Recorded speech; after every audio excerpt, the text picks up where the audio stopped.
సచిన్ రాజ్ అత్యాధునిక world class physiotherapy treatment తో అన్ని రకాల నొప్పులకు శాశ్వత పరిష్కారం. నమస్తే, వెల్కమ్ టు సుమన్ టీవీ. నేను విష్ణు. ప్రస్తుతంతో పాటు బిజినెస్ అనలిస్ట్ వెంకట్ మేకా ఉన్నారు. వారితో మాట్లాడదాం. సార్ నమస్తే. సార్ నమస్తే విష్ణు గారు. వెంకట్ గారు, సాధారణంగా స్టాక్ మార్కెట్ గురించి మాట్లాడుకుంటున్నప్పుడు అందరూ సర్వసాధారణంగా ఈ ప్రైస్ యాక్షన్ గురించి, టెక్నికల్ ఇండికేటర్స్ గురించి, అదేవిధంగా ఫండమెంటల్ అనాలిసిస్ గురించి ఎక్కువగా మాట్లాడుతుంటారు. అయితే ఇవి కాకుండా స్టాక్ మార్కెట్లో బాగా డబ్బులు సంపాదించడానికి ఏవైనా సులువైన మార్గాలు కానీ, సులువైన టెక్నిక్స్ ఏమన్నా ఉంటాయంటారా? అసలు చాలా రకాల టెక్నిక్స్ ఉన్నాయి విష్ణు గారు. అంటే ఎక్కువ మంది ఏంటంటే ఈ టెక్నికల్ ఇండికేటర్స్ కానీ, ఫండమెంటల్ అనాలిసిస్ కానీ ఎందుకు చూస్తున్నారు అంటే వాటి మీద మనకి బయట పబ్లిక్లో బుక్స్ కానీ లేకపోతే అదర్ సోర్సెస్ ఆఫ్ ఇన్ఫర్మేషన్ కానీ ఉండటము వలన అవి బాగా పాపులర్ అయినాయి కానండి. మనకి వివిధ రకాల మార్గాలు చాలా ఉన్నాయండి. ఇవి కాకుండా మార్కెట్ని అనాలిసిస్ చేసి మార్కెట్లో చిన్న చిన్న వెరీ సింపుల్ టెక్నిక్తో మనం మార్కెట్ని స్టడీ చేసి మార్కెట్లో సంపాదించే మార్గాలు అయితే చాలా ఉన్నాయండి. వాటిల్లో ఒక సింపుల్ టెక్నిక్ అండి, చాలామంది నెగ్లెక్ట్ చేస్తారు ఈ టెక్నిక్ని. అంటే ఈ విషయాన్ని కూడా చాలామంది పట్టించుకోరు. వాల్యూమ్ అనాలిసిస్ అండి. Volume analysis. చాలామంది ఏంటంటే ప్రైజ్ను చూస్తారు, దాని మీద ఇండికేటర్ పెడతారు, లేదా ఫండమెంటల్గా ప్రైజ్ ఏముందని చూస్తారు.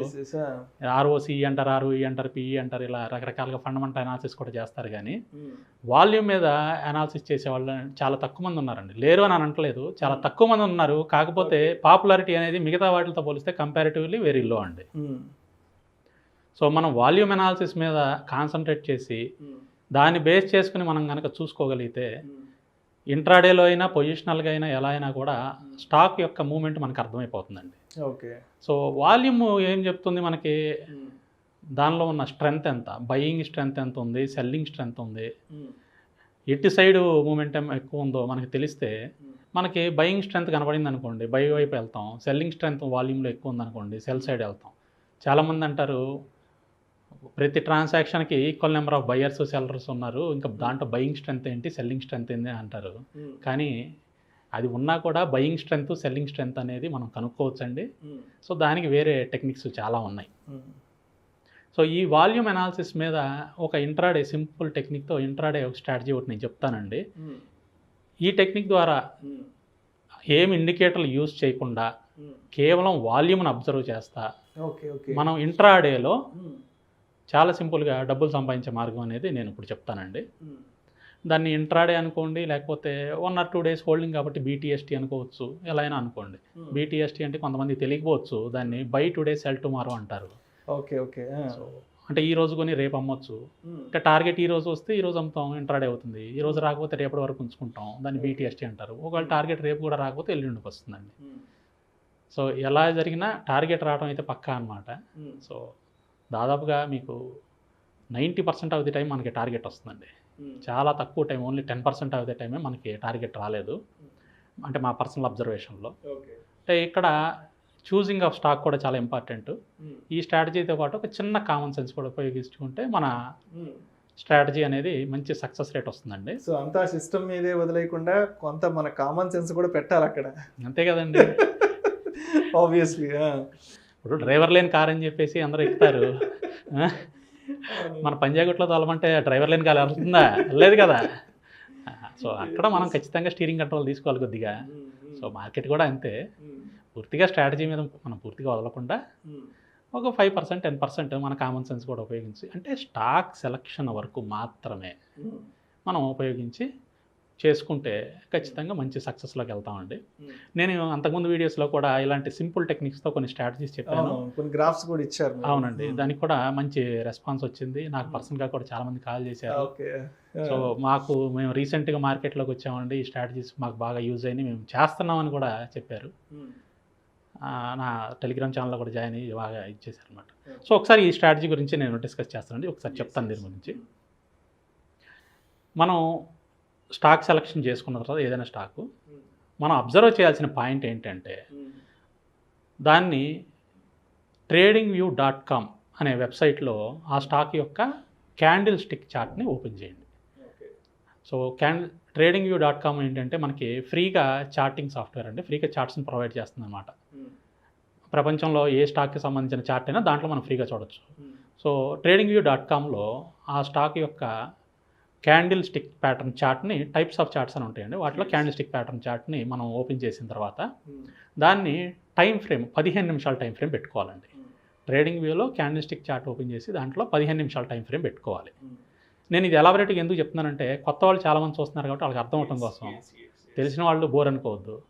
సో 15 నిమిషాల టైం ఫ్రేమ్ పెట్టుకున్న తర్వాత అబ్జర్వ్ చేయాల్సిన పాయింట్ ఏంటంటే రోజు మొత్తంలో ఏదైనా 15 నిమిషాల వాల్యూమ్ బార్ కింద మనకి వాల్యూమ్ బార్స్ వస్తాయండి. ఇన్ కేసు వాల్యూమ్ బార్స్ రాకపోతే పైన ఇండికేటర్స్లోకి వెళ్ళి వాల్యూమ్ అని టైప్ చేస్తే వాల్యూమ్ బార్స్ ఇండికేటర్ సెలెక్ట్ అవుతుంది, కింద వాల్యూమ్ బార్స్ వచ్చేస్తాయండి. పైన ఏమో ప్రైస్ వస్తుంది, కింద వాల్యూమ్ బార్స్ వస్తుంది. సో ఇప్పుడు మీకు ఎగ్జాంపుల్లో ఈ చార్ట్ చూపిస్తున్నాను చూడండి. మన ఎగ్జాంపుల్లో మనం పెట్టుకున్న చార్ట్ వచ్చేసి ఎస్కార్ట్స్ అండి. మీకు పైన యారో మార్క్తో నేను ఎస్కార్ట్స్ చూపించాను. ఆ ఎస్కార్ట్స్ పక్కన 15 అని ఉంది కదండి, అదేమో 15 మినిట్స్ టైం ఫ్రేమ్ అండి, క్యాండిల్ స్టిక్ ప్యాటర్న్.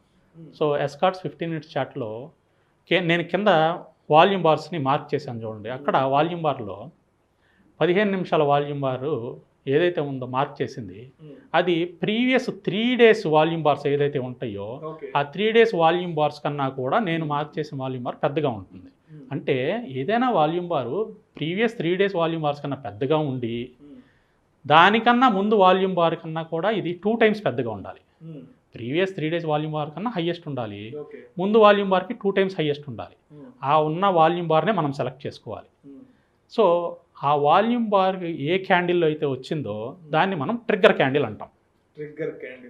సో ఆ క్యాండిల్ క్లోజ్ అవ్వగానే క్లోజ్ దగ్గర మనము బై చేయాలన్నమాట. క్లోజ్ దగ్గర బై చేయండి. ఆ క్యాండిల్ దగ్గర నుంచి ప్రీవియస్ స్వింగ్ లో ఏదైతే ఉంటుందో, అంటే ప్రీవియస్ లో ఏదైతే ఉంటుందో అదేమో స్టాప్ లాస్ కింద మెయింటైన్ చేయండి. ఈ రెండింటికి మధ్య ఉన్న డిఫరెన్స్, స్టాప్ లాస్కి మన బై ప్రైస్గా ఉన్న డిఫరెన్స్కి 2 టైమ్స్ని టార్గెట్ కింద పెట్టుకోండి. Minimum 2 times. మా అబ్జర్వేషన్లో 5 టైమ్స్ 6 టైమ్స్ కూడా వచ్చినాయి, కొన్ని 10 టైమ్స్ కూడా వెళ్ళినాయి. బట్ సేఫ్ సైడ్గా 2 టైమ్స్ పెట్టుకోండి. సో మీకు ప్రతిదీ కూడా నేను ఇక్కడ చార్ట్లో మార్క్ చేశాను చూడండి. ఎస్కార్ట్స్లో మనకి ఎక్కడైతే వచ్చిందో బై అనేది, ఆ బై దగ్గర నుంచి నెక్స్ట్ డే కాకుండా ఆ తర్వాత రోజు మనకి టార్గెట్ వచ్చింది. టార్గెట్ వచ్చిన తర్వాత కూడా ఇంకా పైకి వెళ్ళింది, కానీ మనం 2 టైమ్స్ రాగానే మనం టార్గెట్ దగ్గర తీసేసాం. సో ఎంత సింపుల్గా ఇక్కడ మనం ఏ ఇండికేటర్లు యూజ్ చేయలేదండి. పైన ప్రైస్ ఉంది, కింద వాల్యూమ్ ఉంది. మనం అబ్జర్వ్ చేసింది ఏంటి, వాల్యూమ్ 3 రోజుల వాల్యూమ్ కన్నా ఇది ఎక్కువ ఉంది, ప్రీవియస్ క్యాండిల్ కన్నా ఈ క్యాండిల్ వాల్యూమ్ డబల్ ఉంది, 2 టైమ్స్ ఎక్కువ ఉంది. సో ఏదైతే ఉందో ఆ క్యాండిల్ క్లోజ్ దగ్గర మనం బై చేస్తున్నాం. ప్రీవియస్ స్వింగ్లో స్టాప్ లాస్ కింద పెట్టుకుంటున్నాం. ఈ 2 స్టాప్ లాస్కి బైకి ఉన్న డిస్టెన్స్ ఏదైతే ఉంటుందో ఆ డిస్టెన్స్కి 2 టైమ్స్ మనం టార్గెట్ కింద పెట్టుకుంటున్నాం. అది ఒక్కొక్క రోజు సేమ్ డే వస్తుందండి, ఒక్కొక్క రోజు 1 or 2 డేస్ టైం పడుతుంది. సో మీరు ఏం చేస్తారు, సేమ్ డే వస్తే పొజిషన్ క్లోజ్ చేస్తారు, లేదా నెక్స్ట్ డేకి వెయిట్ చేయండి. Maximum 2 days. ఆ తర్వాత రోజు కూడా మీకు టార్గెట్ రాకపోతే పొజిషన్ని క్లోజ్ చేసేయండి ఎక్కడ ఉంటే అక్కడ. సో 1:1 రాగానే, అంటే సపోజ్ ఈ రేంజ్ ఏదైతే ఉంటుందో మీరు బై చేసింది స్టాప్ లాస్ రేంజ్ 10 పాయింట్లు ఉందనుకోండి, మీకు 10 పాయింట్లు దూరం వెళ్ళిన తర్వాత మీరు ఏం చేస్తారంటే స్టాప్ లాస్ని మీరు ఎక్కడైతే కొన్నారో అక్కడికి స్టాప్ లాస్ని మూవ్ చేయండి. సో దట్ ఏమవుతుంది అంటే ఒక్కొక్కసారి పొజిషన్ వీక్ అయింది అనుకోండి, అంటే ట్రెండ్ వీక్ అయింది అనుకోండి, అది వెనక తిరిగి వచ్చేస్తుంది. వెనక తిరిగి వచ్చినప్పుడు ఏమవుతుంది, మనకి లాస్లోకి రాకుండా మనం ఎక్కడైతే కొన్నామో అక్కడే పొజిషన్ తీసేస్తాం. సో లాస్ అనేది రాకుండా ఉంటుందన్నమాట. స్టాప్ లాస్ని మూవ్ చేసే కాన్సెప్ట్ కనుక మనం పెట్టుకుంటే ఈ స్ట్రాటజీలో ఐదర్ మీరు టార్గెట్ అన్న హిట్ అవుతారు, లేదా ఎక్కడ కొన్నారో అక్కడ తీసేస్తారు, నో లాస్లో తీసేస్తారు అనమాట. అందుకనే నేను మొదట్లో స్టార్టింగ్లోనే చెప్పాను 90% ఆఫ్ ది టైము ఇది సక్సెస్ ఉంటుంది అని. మనకి స్టాప్ లాస్ హిట్ అయితేనే ఫెయిల్యూర్ అంటాం, కానీ స్టాప్ లాస్ హిట్ అయిపోతే సక్సెస్ కింద ట్రీట్ చేస్తాం. కాబట్టి మోస్ట్ ఆఫ్ ది టైం మనకి సక్సెస్లోనే ఉంటుంది. మా పర్సనల్ అబ్జర్వేషన్లో 5 టైమ్స్ 10 టైమ్స్ కూడా వెళ్ళినాయి అండి స్టాక్స్. కానీ సేఫ్ సైడ్ 2 టైమ్స్ వరకు చూడండి. మీరు కొంతకాలం ప్రాక్టీస్ చేసిన తర్వాత మీకు ఎంతగా దూరం టార్గెట్ పెట్టుకోవాలి, స్టాప్ లాస్ ఎట్లా మూవ్ చేయాలనేది మీ పర్సనల్ అబ్జర్వేషన్లో వచ్చేస్తుంది. అందుకని నేను కామన్ సెన్స్ అనే వర్డ్ వాడింది ఇందాక. కొంచెం తెలివి, కొంచెం తెలివి. ఇంకొకటండి, స్టాక్ సెలక్షన్ అప్పుడు కూడా మనం చూసుకోవాల్సింది ఏంటి అంటే పెన్నీ స్టాక్స్ ఒకటి, లో లిక్విడిటీ ఉన్న స్టాక్స్ ఒకటి అవాయిడ్ చేయండి. దీనికి అవాయిడ్ చేయాలి. Okay okay. మెయిన్ మనం చూసుకోవాల్సింది ఏంటంటే నిఫ్టీ 50, నిఫ్టీ నెక్స్ట్ 50, అలాగే నిఫ్టీ 100 ఇలాంటి స్టాక్స్ ఉన్నాయి చూడండి, అవి మాత్రమే చూసుకోండి. అలాగే నిఫ్టీలో డెరివేటివ్ సెగ్మెంట్స్లో ఉన్న స్టాక్స్ని కూడా మనం యూస్ చేసుకోవచ్చు. అంతేగాని పెన్నీ స్టాక్స్ ₹10, ₹5 స్టాక్స్ మీద కానీ లో లిక్విడిటీ అంటే ఆ రోజు మొత్తం అది ట్రేడ్ జరిగినా కూడా 1000 కన్నా ఎక్కువ వాల్యూమ్ ఉండదు అలాంటి స్టాక్స్. సో ఇట్లాంటి స్ట్రాటజీ అక్కడ పనికిరాదు. పనికిరాదు. సరే మిడ్ క్యాప్, లార్జ్ క్యాప్ అట్లాంటి వాటి మీద ఈ స్ట్రాటజీని మనం తీసుకెళ్ళాలి, కానీ ₹5, ₹10 స్టాక్స్ మీద పెట్టడం అనవసరం అంటారు ఈ స్ట్రాటజీని. అలాంటి దాని మీద అయితే మీకు ఫెయిల్ అవ్వడానికి ఛాన్స్లు ఉంటాయి, ఎందుకంటే అది ఇండికేటర్లు కూడా అలాంటి స్టాకులు పెడితే ఫెయిల్ అవుతాయి. సో దాని మీద ఏది పని చేయదండి. సో ఈ విధంగా చేసుకుంటే ఇప్పుడు నేను చెప్పిన కాన్సెప్ట్ ప్రకారం మీరు ఫండమెంటల్, టెక్నికల్ అనాలిసిస్ అట్లాంటివి ఏమీ చేయక్కర్లేదు, ఈ వాల్యూమ్ అనాలిసిస్ మాత్రమే చేస్తారు. సో కొంతమంది దీన్ని టెక్నికల్ అనాలిసిస్ కూడా అని అంటారు వాల్యూమ్ని, కానీ టెక్నికల్ అనాలిసిస్ కొంచెం డిఫరెంట్, బట్ కలిపితే కలుపుకోవచ్చు, అది మీ ఇష్టం. నేనేం చెప్తున్నాను అంటే కేవలం కింద వచ్చే వాల్యూమ్ బార్నే చూడండి, దాని సబ్సిక్వెంట్గా 3 days బ్యాక్ క్యాండిల్ ప్యాటర్న్ ఎలా ఉందో చూసుకొని చేసుకుంటే చాలా సింపుల్గా ఈ స్ట్రాటజీతో సక్సెస్ అవడానికి స్కోప్ ఉందండి. Right. Thank you sir, thank you so much Venkat గారు.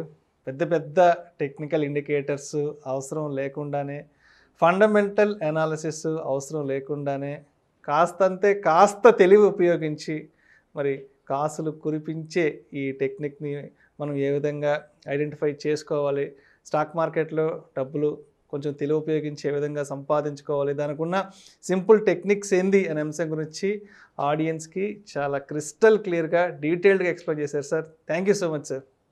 థ్యాంక్ యూ విష్ణు గారు.